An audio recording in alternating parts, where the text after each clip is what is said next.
ఓం శ్రీ వారాహిదేవ్యై నమః. శ్రీ కిరాతవారాహి అమ్మవారి శక్తివంతమైన స్తోత్రం.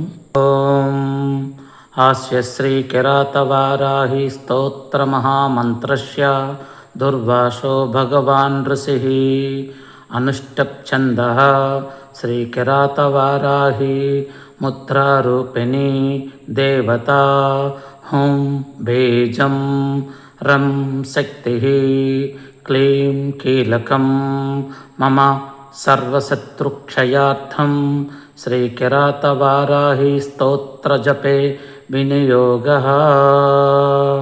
ఉగ్రరూపాం మహాదేవీం శత్రునాశనతత్పరాం క్రూరాం కిరాతవారాహిం వందేహం కార్యసిద్ధయే. స్వాపహీనాం మదాలస్యామప్రమత్తామతామసీం దంష్ట్రాకరాలవదనాం వికృతాస్యాం మహారవాం. ఊర్ధ్వకేశీముగ్రధరాం సోమసూర్యాగ్నిలోచనాం లోచనాగ్నిస్ఫులింగా చైర్విస్మీకృత్వా జగత్రయం మోదయంతీమట్టహసైర్ముహుర్ముహు. ఖడ్గం చ ముసలం చైవ పాసం సోనితపాత్రకం దదతీం పంచశాఖైః స్వహై స్వర్ణాభరణభూషితాం గుంజామాలాం శంఖమాలాం నానారత్నవిభూషితాం వైరీపత్నకంఠసూత్రచ్ఛదేనక్షరరూపిణీం క్రోధోద్ధతాం ప్రజాహంత్ర క్షురికేవ స్థితాం సదా జతరంభోరుయుగలాం రిపుసంహారతాండవీం రుద్రశక్తిం పరాం వ్యక్తామీశ్వరం పరదేవతాం విభజ్జకంఠదష్ట్రాభ్యాం పిబంతిమసృజం రిపోః గోకంఠమివ సార్థులో గజకంఠం యదా హరిః. కపోతయాశ్చ వారాహి పతచ్చ సనయా రిపో సర్వశత్రూం చ శుష్యంతి కంపంతి సర్వవ్యాధయః. విధివిష్ణుశివేంద్రాచ్చ మృత్యుభీతిపరాయణాః ఏవం జగత్రయక్షోభకారక క్రోధసంయుతాం సాధకానాం పరః స్థిత్వా ప్రవదంతిం ముహుర్ముహు ప్రచరంతిం భక్షయామి తపః సాధకతే రిపూన్. తేపి యానో బ్రహ్మజిహ్వా శత్రుమారణతత్పరాం త్వగసృజ్మాం సమేదోస్థి మజ్జా శుక్లాని సర్వదా భక్షయంతిం భక్తశత్రోర్చిరాత్ ప్రణహారిణీం. ఏవం విదాం మహాదేవీం యాచేహం శత్రుపీడనం. శత్రునాశనరూపాణి కర్మాణి కురు పంచమి సర్వశత్రువినాశార్థం త్వామహం శరణం గతః. తస్మాదవశ్యం శత్రూణాం వారాహి కురు నాశనం పాతుమిచ్ఛామి వారాహి దేవి త్వం రిపుకర్మతః.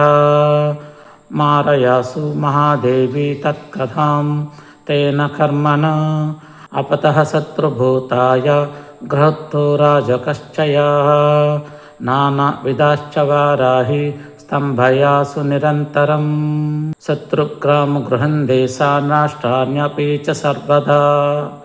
ఉచ్చాటయాసు వారాహి వృకవత్ప్రమదాసు తాన్ అముకాముక సంజ్ఞాశ్చ శత్రూణాం చ పరస్పరం.